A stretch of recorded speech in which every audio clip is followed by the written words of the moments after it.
Syrpreis hyfryd Duw. Roedd ffrindiau Iesu'n drist. Fydden nhw byth yn gweld eu ffrind gorau eto.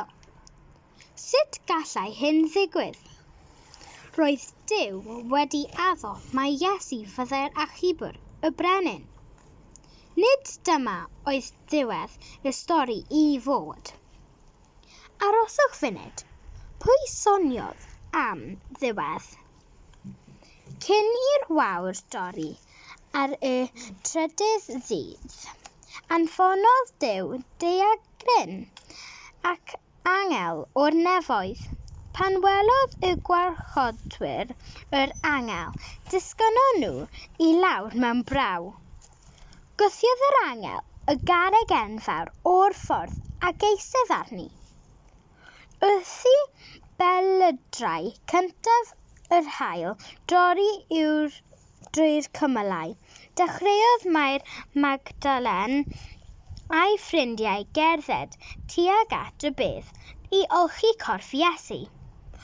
Roedd haul y bore cynnar yn tywynnu drwy gangau'r coed olewydd a ddiferion o lith yn disgleirio fel perlau ar y dail, a'r glaswellt fel dagrau bach ym mhobman. Cerddodd y merched yn dawel ar hyd y llwybr heibio'r coed olewydd, nes cyrraedd y bedd. Ar unwaith sylwon nhw ar rhywbeth od.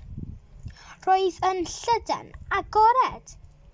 Dyma nhw'n sbecian i'r tywyllwch. Roedd corff Iesu wedi diflannu. A beth oedd hwnna?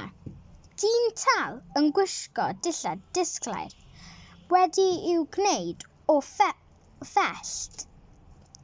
Peidiwch â bod ofn, medda'r angel, ond sgrechian wnaeth y merched. Dyna fyddai unrhyw un wedi wneud ynte. Pam ydych chi yma, holodd yr angel? Beth ydy hwn? Lle I bobl sydd wedi marw? Roedd y merched wedi dechrau'n gormod I allu siarad. Dydy Iesu ddim yn farw erbyn hyn, medda'r angel. Mae o'n fyw eto.